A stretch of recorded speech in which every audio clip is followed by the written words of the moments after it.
हमारे बड़े भाई शरद माधव जी को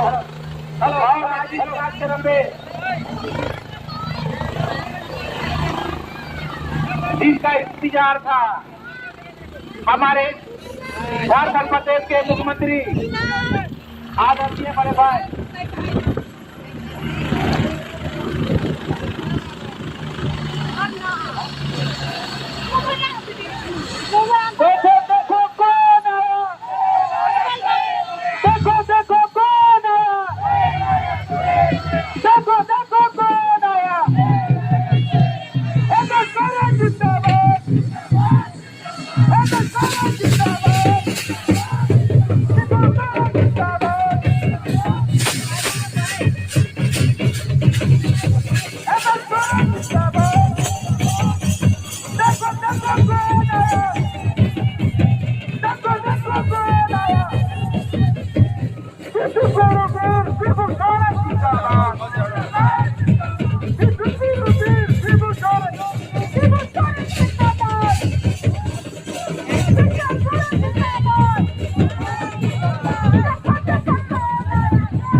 इस जनसभा में हमारे इस कार्यक्रम के मुख्य अतिथि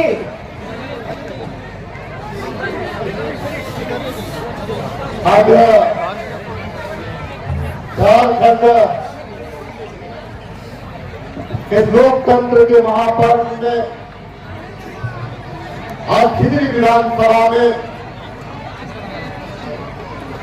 जो आगामी 20 नवंबर को चुनाव होने हैं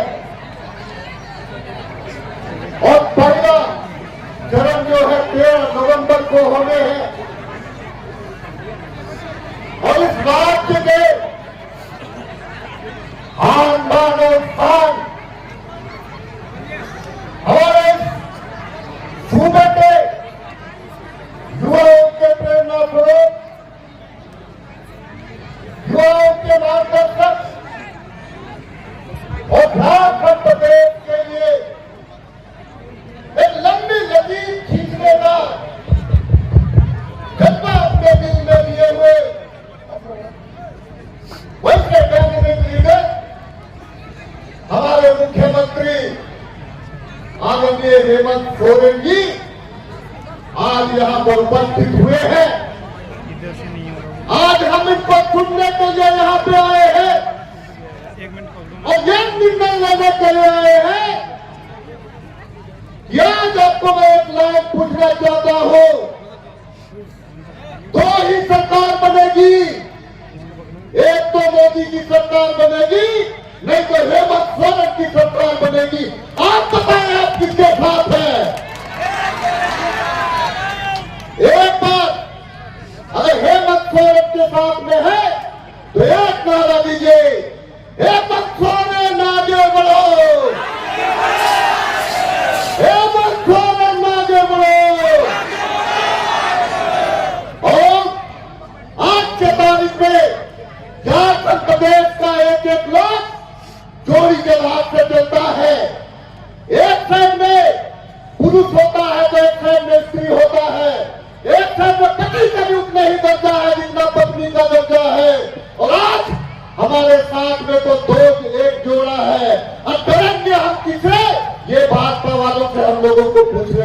जरूरत है। और कितने भी लोग आ रहे हैं, मैं एक चीज कहना चाहता हूं, क्योंकि यह राज हेमंत राज्य में ही सुरक्षित हो सकता है, यह राज हेमंत राज्य में ही आगे बढ़ सकता है।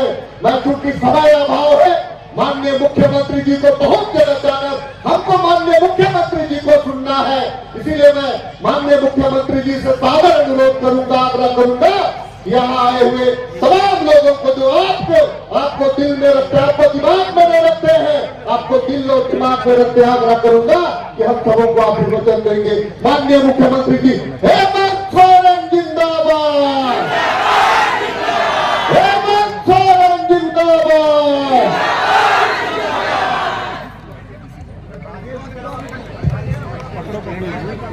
स्टैंड हो गई, ये पकड़ा इसको पकड़ो।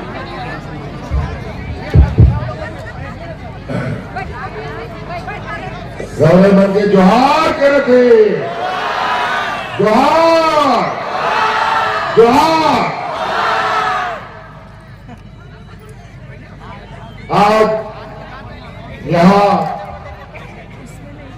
चुनावी महापर्व के इस कार्यक्रम में यहाँ इंडिया गठबंधन की तरफ से एकत्रित हुए आप सभी हमारे ग्रामीणों, माताएं, बहनें, नौजवान साथी, बड़े बुजुर्ग, आप सबका मैं हार्दिक अभिनंदन करता हूं। और साथ ही मंच पर उपस्थित हमारे महागठबंधन के सभी क्रांतिकारी साथियों का भी हार्दिक अभिनंदन करता हूं। आज हम लोगों ने इंडिया गठबंधन की तरफ से आपके खिजरी विधानसभा क्षेत्र के लिए पुनः राजेश कच्छप जी पर मोहर लगाकर प्रत्याशी के रूप में भेजा है।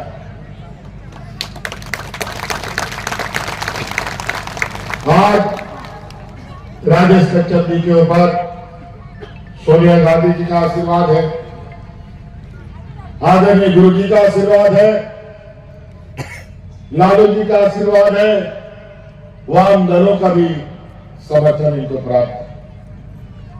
और सभी मिलकर पूरे राज्य में एकजुट होकर फिरका प्रस्तावों के साथ राजनीतिक लोहा लेने के लिए तैयार है। एक तरफ पूंजीपति व्यापारियों की जमात, दूसरी तरफ आदिवासी, दलित, पिछड़ा, अल्पसंख्यक समूह, गरीब, किसान, मजदूर का एक हुजूम। आज इन दोनों के बीच में ये राजनीतिक प्रतिस्पर्धा बड़ी कड़ाई और मजबूती के साथ हो रहा है। अभी लगभग हम आधा दर्जन कार्यक्रम करके पलामू प्रमंडल से लेके कुल्हान प्रमंडल से लेके हजारीबाग से होते हुए अभी हम आपके बीच खिजरी पहुंचे हैं। और चारों तरफ उत्साह है, चारों तरफ। कई जगह तो हमारे विपक्षों ने मेरे पीछे इतने सिपाही दौड़ा रखा है, अभी हेलीकॉप्टर उड़ान के दौरान एक तो ऊपर में उड़ता है, एक तो नीचे उड़ता है और बीच में हम उड़ते हैं। बड़ा पीछा कर रहा है। हमने कोई बात नहीं, उड़ते रहो, उड़ते रहो, तुम लोग सबको उठाकर पटकेंगे। और 5 साल इन लोगों ने जो मुझे परेशान किया है, इसका पाई पाई का हिसाब इस चुनाव में इन बेईमानों से हम लोग सुनेंगे। कोरोना में भी इन लोगों ने हमारे साथ भेदभाव किया। 2-2.5 साल तक कोरोना हमारा वक्त खा गया। 2-2.5 साल जब हम आपके लिए काम करने लगे तो रोज टांग खिंचाई, रोज आरोप, जब नहीं सका तो जबरदस्ती जेल में भी डाल दिया। लेकिन मेरा ये मानना है, जिस रात की आधी आबादी का आशीर्वाद सरकार पर हो, हम पर हो, जिस रात के गरीब बुढ़ा बुजुर्गों का आशीर्वाद अगर सरकार पर हो, किसान मजदूरों का आशीर्वाद सरकार पर हो, तो सरकार का कोई भी बाल बाका नहीं कर सकता। और आज इसीलिए फिर से आपके सामने हम खड़े हैं। नहीं तो ये लोग सालों साल तक लोगों को जेल में डाल देता है, निकलने नहीं देता, आरोप पे आरोप लगाते हैं। एक कहावत है, जाको रखे साइया मार सके ना कोई। और आज आपका आशीर्वाद और हमने कुछ अच्छा काम किया होगा इस रात के आदिवासी मिलवासियों के लिए। यही वजह है कि आज हम आपके सामने और अपने विपक्ष के सामने एक पहाड़ की तरह खड़ा है। उसको पहाड़ को पार करने की ताकत उनमें नहीं। आज इन 2-2.5 सालों में जो हमने काम किया है, 20 वर्ष हमारे विपक्ष की सरकार, भारतीय जनता पार्टी की डबल इंजन की सरकारों ने इस रात को इस ऐसे खड्डे में डाल दिया था, ऐसे कीचड़ के दलदल में फंसा दिया, जहां से निकालते आज हम लोग इस रात को ऐसे राह पर ले जाते हैं जहां आने वाला समय में इस रात के आदिवासी मूलवासी, आने वाली पीढ़ी सुरक्षित और विकासशील राह पर आगे बढ़ेगा। हम जानते हैं और आप सभी जानते हैं, झारखंड देश का सबसे पिछड़ा राज्य है। पता नहीं क्यों सबसे पिछड़ा राज्य है, ये समझ से परे। हमको लगता है बड़ा योजनाबद्ध तरीके से इस राज्य को पिछड़ा बनाया गया और इन्हीं व्यापारी मित्रों के हाथों से ये राज्य का ये हालत हुआ। यही डबल इंजन की सरकारों ने इस राज्य को इस जगह पर पहुंचा दिया। आज इस सरकार में, डबल इंजन की सरकार में लोग भूख से मरने लगे, दर्जनों लोग मर गए। हम उसका गवाह हैं, क्योंकि उनके घरों में हम भी गए जो लोग भूख से मरे। आज डबल इंजन की सरकार में किसानों ने आत्महत्या की, उसका गवाह हम भी हैं। और उसी समय हमने संकल्प लिया था कि अब डबल इंजन को इस राज्य में रहने नहीं देना होगा, नहीं तो ये राज्य बर्बाद हो जाएगा। और 2019 में हम लोगों ने सरकार बनाई थी। लेकिन सरकार बनाने के बाद इतनी चुनौती शायद किसी सरकार ने देखा होगा। 2 साल कोरोना खा गया और इस कोरोना की लड़ाई जंग इतना भयानक था, ऐसा महामारी जिसका आता न पता, क्या दवा क्या इलाज होगा कुछ समझ में नहीं आता। ऐसी स्थिति में भी हमने इस राज्यवासियों को सुरक्षित उस महामारी से बाहर निकाला। अगर बगल के राज्यों में आप लोगों ने सोशल मीडिया, व्हाट्सएप, अखबार, टीवी चैनलों में सुना होगा, यूपी बिहार में ऐसे लोग मरते थे जैसे जानवर मरता हो। वहां पर लोगों को दफन करने के लिए मिट्टी खत्म हो गया था, जलाने के लिए लकड़ी खत्म। अपने मृत परिजनों को वो लोग खुले मैदान में छोड़ के भाग जाते थे। क्या करेगा, समय ही ऐसा था। और ऐसी आपदा तो ऐसे गरीब पिछड़ों के लिए एक अभिशाप से भी बड़ा होता है। और कोरोना में याद कीजिए, कोरोना तो कोरोना, हमारा ये डबल इंजन की सरकार, एनडीए की सरकार ने बिना किसी देश को सूचना दिए अचानक देश में लॉकडाउन लगा दिया। हाट बाजार, गाड़ी मोटर सब बाहर, स्कूल कॉलेज कुछ भी नहीं चलता था। ऑनलाइन पढ़ाई शुरू हो गई बाद में, साल भर के बाद, 1.5 साल के बाद। ये स्थिति था।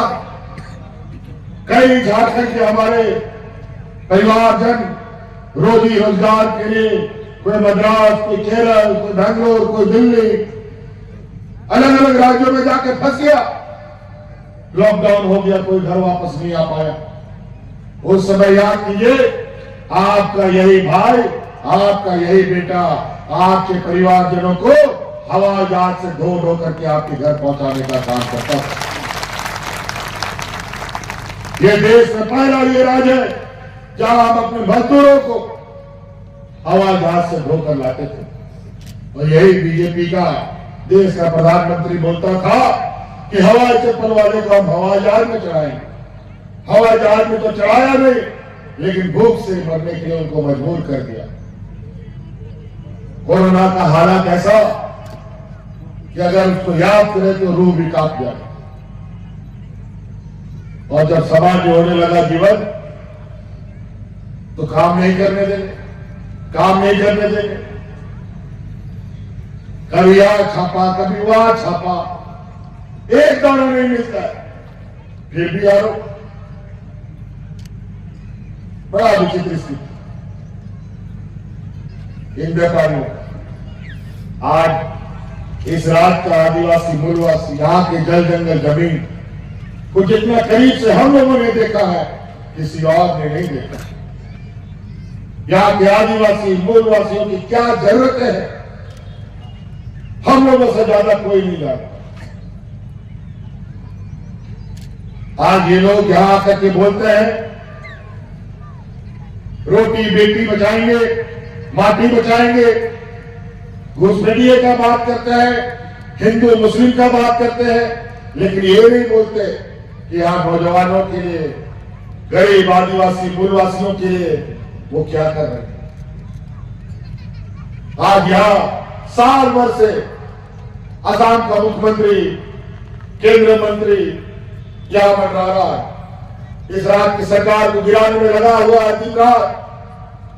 लेकिन अब समय खत्म, सरकार भी नहीं गिरी, लेकिन इनको आंख में नहीं सुभाता है कि आदिवासी कोई मुख्यमंत्री बने, दलित कोई मुख्यमंत्री बने। सरकार तो गिरा नहीं सके। मेरे 5 साल होने के अभी महीना, 1.5 महीना था, उससे पहले ही चुनाव का घंटी बजवा दिया। क्यों? क्या जरूरत था? कोरोना तो नहीं था, क्या जरूरत था? कभी तो राज्य अलग होने के बाद समय से पहले चुनाव नहीं हुआ, क्यों आज समय से पहले हो रहा है? इनको पता था कि अगर हमने पूरे 5 साल एक एक दिन काम किए तो हर दिन ऐसे निर्णय लेंगे, उस निर्णय का जवाब भारतीय जनता पार्टी के पास कभी नहीं हो सकता। आज हमारे राज्य में कितने गरीब, कैसे गरीब, उनकी जरूरतें कैसी। आज गांव देहात में इतना गरीब गरीब लोग हैं कि आज के दिन में भी बच्चे की पढ़ाई के लिए, बीमारी का इलाज के लिए, बिजली का बिल के लिए लोग महाजनों से कर्जा लेते हैं, उधार लेते हैं, और ये उधार कभी नहीं चुकता होता। यहाँ के गरीबों के ऊपर बोझ का बोझ बढ़ता है, और आज आपके उन बोझों को हम लोगों ने अपने कंधों में लिया, और आज इस राज्य के हर गरीब का जितना भी बिजली का बिल का बकाया था, सबको हमने माफ कर दिया। सबको, किसी का 2 लाख, किसी का 2.5 लाख, किसी का 1 लाख।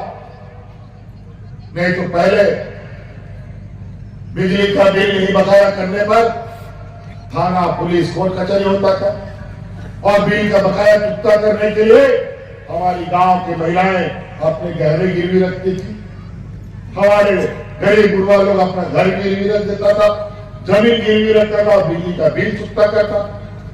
लेकिन अब हमने नियम बना दिया, अब आपको 24 घंटा बिजली मिलेगा, और उसके बदले में कभी भी बिजली का बिल नहीं आएगा।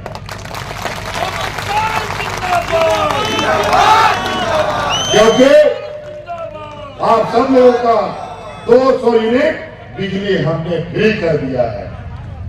बिजली का बिल माफ हुआ कि नहीं हुआ? आपका बोझा घटा कि नहीं घटा? चलिए, तो हमको भी ताकत दीजिए, इससे आपके लिए काम करने में हमें ताकत मिलती है। आज कई ऐसे गांव देहात हैं जहां के लोग, आज का गरीब गुरुआ ऐसा है, शहर में भी कई लोग हैं, अगर एक दिन मजदूरी नहीं करेगा तो उसका घर का चूल्हा भी नहीं जलता, पूरा परिवार को भूखा सोना पड़ता है। आज हर गरीब के प्रति हमारी संवेदना है। आज कई ऐसे चीजें जहां हम लोगों ने एक ऐसा मील का पत्थर, एक लकीर खींचा है जो आने वाले समय में इस रात के लिए मील का पत्थर साबित है। कोरोना की लड़ाई में हमें कई कुर्बानियां देनी पड़ी। हमारे हाजी हुसैन अंसारी साहब, कोरोना उनको साथ लेके चला गया। भाई जगन्नाथ महतो, उनको कोरोना साथ लेके चला गया। और इस लड़ाई में हमारी इस रात की आधी आबादी ने मेरा बड़ा साथ दिया। और उसी समय आप संकल्प लिया कि इस रात की आधी आबादी जो हमारी महिला समूह है, इनको अपने पैरों पर खड़ा करेंगे, इनको मजबूत करेंगे। और इसके लिए हम लोगों ने मुख्यमंत्री महिला सम्मान योजना लाया और उसका पहला कदम आज हमारी इस रात की 50 लाख से अधिक महिलाओं के खाते में 1,000 रुपया हम भेजने का काम कर रहे हैं। जा रहा है कि नहीं जा रहा है 1,000 रुपया? तो ये बात बढ़िया। और आपको बता दें, आपको मजबूत करने का हमने संकल्प लिया। फिर से राजेश कश्यप जी को जिताइए, फिर से सरकार बनाइए। 5 साल के अंदर आपके खाते में 1-1 लाख रुपया पहुंचाने का हम संकल्प करते हैं। और उसका अभी जो हमारा महिला सम्मान योजना है, उसका दूसरा कदम अभी दिसंबर में आपको दिखेगा। जो 1,000 रुपया आपके खाते में जा रहा है, वो बढ़ करके 2,500 रुपया होने जा रहा है। अभी हमको सुनने में आया है, जब से 1,000 रुपया हम लोग की माता बहनों के खाते में जा रहा है, इतना उत्साह, इतना उमंग। कोई बच्चे के लिए किताब खरीद रहा है, कोई राशन खरीद रहा है, कोई पैसा बचा बचा करके भविष्य का चिंता कर रहा है, इतना खुश। और यही मेहमान लोग याद कीजिए, नोटबंदी लगा दिया था और घर के महिलाओं के हाथ में जितना रुपया था सबको बैंक में ढुकवा दिया, एक भी रुपया नहीं बचने दिया। कैसे क्या आपने? अजीब, जो मन सो हमें जारी कर दो। बरसों बरस महिलाएं 1-1 रुपया इकट्ठा करके भविष्य में काम आने के लिए पैसा कभी किसी गुड़िया में, चावल में, कोई किनारे खोस कर रख देती थी, सब निकाल लिया। और आज एक-एक करके हम लोग ग्रामीण अर्थव्यवस्था, गरीबों की आर्थिक स्थिति को सुधारने में लगे हैं। तो ये लोग आकर के बोलते हैं हम लोग 2100 रुपया देंगे। कहां से दोगे यार 2100 रुपया? किस अधिकार से दोगे? सरकार में आओगे तब ना। सरकार में तो तुम हो नहीं। ये वोट खरीदने की राजनीति करते हैं। ये बोलते हैं गैस सिलेंडर 500 रुपया देंगे। इनसे पूछो कि असम में कितना रुपया में देते हो, इनसे पूछो यूपी में कितना देते हो, इनसे पूछो बिहार में कितना देते हो, इनसे पूछो उड़ीसा में कितना देते हो। जहां इनकी सरकार है और यहां बोलते हैं 500 रुपया देंगे। कहीं 800, कहीं 900, कहीं 1000 रुपया में ये दे रहे हैं। ये सिर्फ चुनाव की जुमले हैं। ये देने वाले लोग नहीं, बल्कि आपके शरीर से सिरिंज लगा के खून निकालने वाले लोग हैं। बहुत गड़बड़ लोग है।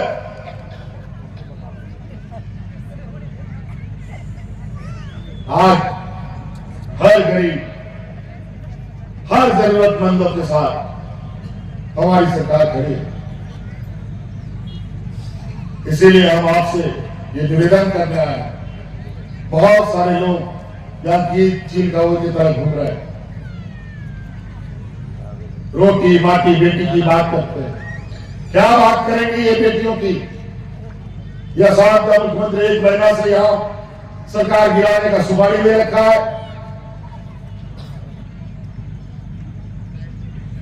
उससे पूछो, नॉर्थ ईस्ट डेवलपमेंट अथॉरिटी का चेयरमैन हो, मणिपुर में आदिवासियों के साथ तुम क्या कर रहे हो? आज तक मणिपुर क्यों चल रहा है? मणिपुर की महिलाएं क्यों नंगी दौड़ाई जाती है सड़कों में?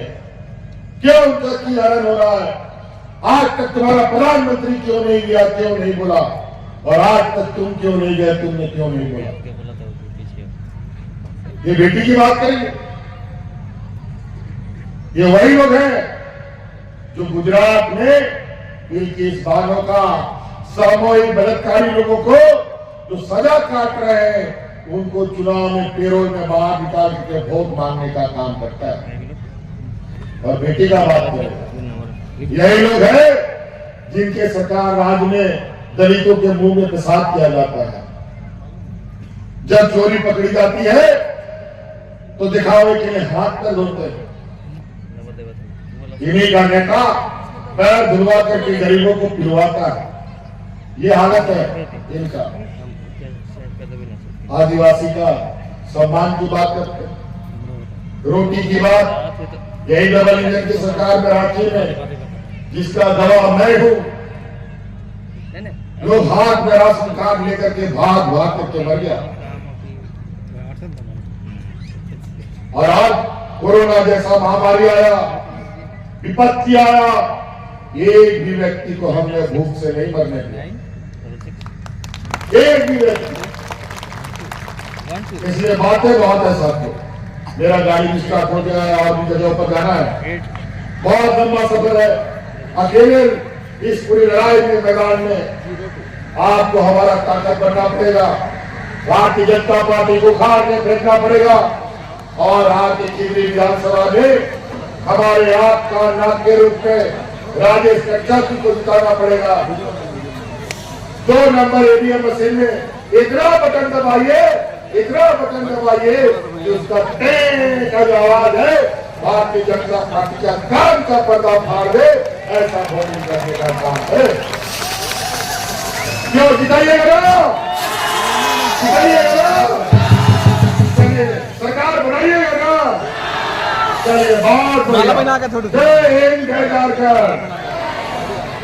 जिंदाबाद जिंदाबाद जिंदाबाद।